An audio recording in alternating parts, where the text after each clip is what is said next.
UFC Shanghai takes place this weekend, and I'm going to go over my favorite favorites, underdogs, favorite props, parlays, and lottos with you guys. If you're here, like and subscribe, comment your favorite underdog or your favorite overall pick in the comments, and we will hop right into it. I try to keep these videos short and sweet, so we'll start with the favorite favorites. This week, I like Gage Young over Mahashate. If you checked out my full card predictions and breakdowns, I kind of already went over why I believe that. But I think Gage Young is going to be able to do the better work here. He had a short notice debut over Evan Elder, and he looked great, all things considered. So full camp against Mahashate, who's not necessarily somebody I'm that high on. Give me Gage Young and potentially even inside the distance. But money line at minus 121 is solid. Next, we got Rong Zhu at minus 286 over Austin Hubbard. Austin Hubbard is well-rounded. He's tough. He's a vet of the game, but I think Rong Zhu is coming into his own. He has a lot of professional experience, and he's the younger fighter here. So I think he's looking to build some momentum here off Austin Hubbard. Next, we got Uran Saltibaldiev at minus 150. He's taking on Dayar Nurgaje, I believe his name is. I do not have it right in front of me, but I'm pretty sure that's his name. He just looked uninspiring in his last fight against Brendan Hiberio, and I thought Uran made a very good display of himself. Up a weight class at heavyweight against Martin Buday, who, regardless of what you think about him, he is 7-1 in the UFC, and it's a heavyweight. Uran came in at 222, fighting a dude at the heavyweight limit of 265, and he looked good, man. So give me Uran to get it done, and what I think is going to be mostly a striking bout. Give me the bigger, taller guy. And then last but not least, Michel Pereira, a guy who I said I was never going to pick again.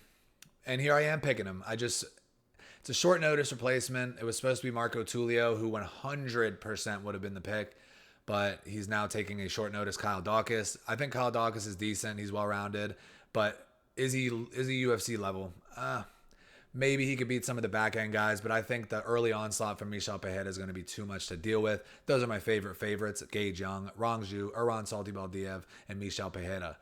For my favorite underdogs, these are underdogs of note. Not that I think these guys 100% are going to win, but I think these guys are all live here.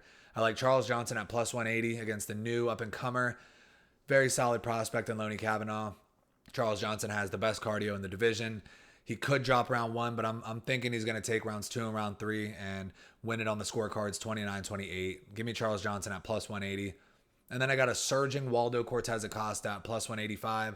Sergey Pavlovich, striking, although explosive, has proven to be pretty one-dimensional, and I think Waldo Cortez Acosta can do the better work here in the striking department, mitigating the danger and landing his own volume.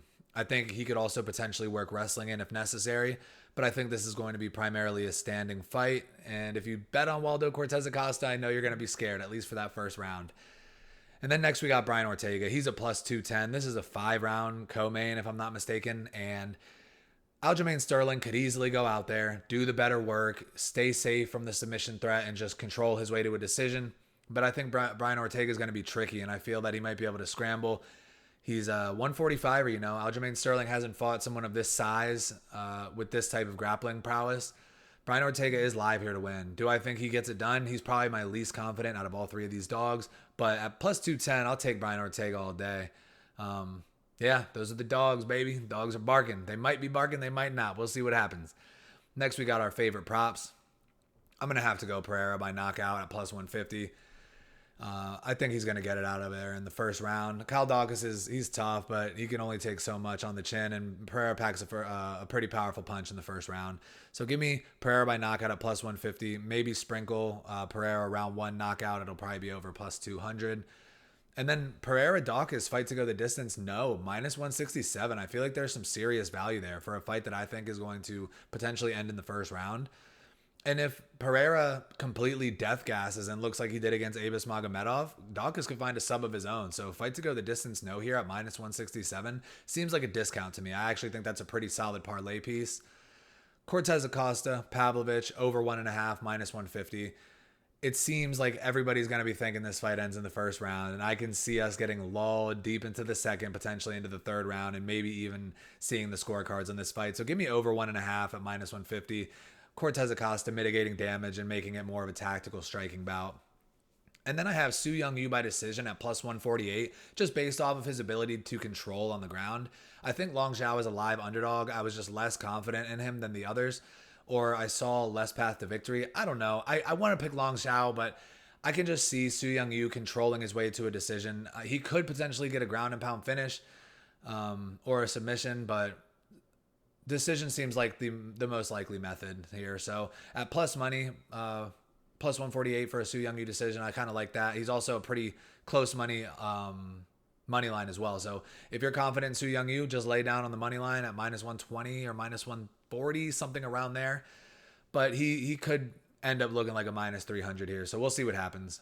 And then next I got Sumaderji by knockout at plus 475. You know, he has 13 wins by knockout, 1 by sub, and 3 by decision. So he's primarily winning fights by knockout, and he pretty much only loses fights by submission. And Boreas does not have any submissions, and he's been knocked out. So if you're taking a guy whose one losing condition is getting subbed, it happens just about every time he loses, and Boreas doesn't necessarily have that submission threat, we're looking at a stand-up fight here, and Sumadarji is the type of guy that gets knockouts. So I'm going to go with Sumadarji here. Knockout at plus 475 is pretty juicy. And then we got Rong Zhu by knockout at plus 440. Austin Hubbard is very durable. I put this under the favorite props, but this is more so just a prop of interest because Austin Hubbard is durable. He does have the wrestling advantage in this fight, most likely. He's a big, strong guy. He's tough. I could see Austin Hubbard controlling his way to a decision here, honestly. But I think Rong Zhu might be able to get him out of there. I don't know. Rong Zhu's striking against Cody Steele looked absolutely incredible. And if he's able to piece up Austin Hubbard like that, I could see him finding a way to get it done. But that one is not a favorite. It's just a prop of interest. So be wary on that. And same with this last one. Brian Ortega by submission at plus 850, giving me a submission ace and giving me almost 10-1 odds for him to get a sub. I know it's Aljamain Sterling, one of the best to ever do it at bantamweight. But I think Brian Ortega by submission is worth a sprinkle because Aljamain Sterling will come in with a wrestling heavy game plan. And there's a possibility Brian Ortega subs him up. Is it a high possibility? The books and the odds makers are suggesting that it is not with the plus 850 tag, but I think it's worth it. And then we're going to jump into parlays.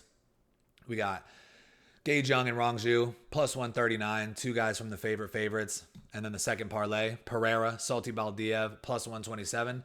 2 more guys from the favorites. And then if you look, we got the favorites parlay. If you add all 4 of those guys together, it'll put you at plus 442. I think that has a real shot of hitting. And then the doggy style parlay, Charles Johnson and Waldo Cortez Acosta. I think that one's live, man. I mean, that's going to be a sweat for sure. We got Sergey, the power puncher Pavlovich, and Lonnie Kavanaugh. Very highly touted prospect. So these guys are, they got tough fights, but these guys are live, man. And you get 2 of them, Waldo Cortez Acosta, Charles Johnson at plus 663. It's a good value there. And then next we got Sumadarji moneyline and Pereira, Dawkins, fight to go the distance, no, at plus 146. I really like that fight to go the distance, no, at minus 167, man. I really do. I think it's a great parlay piece. And last but not least, Cortez Acosta, Pavlovich, over 1.5. Pereira, fight to go the distance, no, and throw in Rong Zhu for a little extra plus money, and that gets you to plus 269. I think we could do pretty well in this parlay section this week. I do feel pretty confident in my favorites, and those first couple props on the favorite props, I really like those a lot. And then next we got Lottos. I just wanted to put a couple crazy ones in here. We got Charles Johnson decision, Michel Pereira by knockout, Sumadarji by knockout. That's going to get you to plus 5105. Hey, let me say this though. These Lottos are essentially donations. I just wanted to put a couple fun Lottos, big plus money. The likelihood of these hitting is low, so don't go out and throw your whole bank on a Lotto.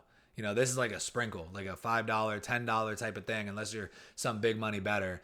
But it is not safe to be betting on this. As you can see, that first Lotto I just described is a 51-1 odds. The next one, I like Rong Zhu KO and Sumadarji KO. Let's get active out there in China. Plus 3,005. I think that actually that's one of the most likely ones to hit, in my opinion. I kind of like that. Rong Zhu and Sumadarji both to get it done via knockout or TKO at plus 30.05. And then next, this one is just ridiculous, but I could see Pereira doing some crazy shit and snatching up a sub, hurting Dawkins and then just jumping on him and doing something violent. Pereira by sub and Brian Ortega by sub at plus 11,300. That one will get you on the Ariel Helwani, Connor Burke's best bets if it hits. Like I said, don't go out there throwing a ton of money on that. That's like a $5 play tops, and it'll net over $500. And then we got Waldo Cortez Acosta by decision and Charles Johnson by decision. I think if these guys are going to win, it's probably going to be on the scorecards. As you know, I have a parlay with the two dogs, the doggy style parlay, and these guys are both in my confident or interesting dog section. So give me both of those guys to win by decision, and that'll net you plus 21.19. Pretty solid odds.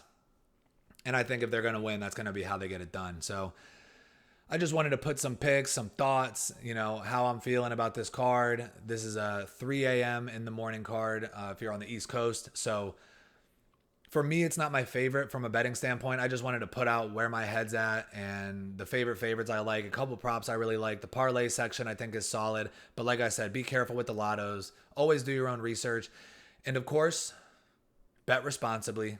Most importantly, enjoy the fights. If you're here, like, subscribe, and I'll be looking to drop content consistently every single week for UFC, Dana White's Contender Series, and whatever else anybody asks for. I'm always down to do it. Boxing, whatever. So let me know what you think in the comments, and I'll be back soon for the recap of UFC Shanghai. Let's get after it.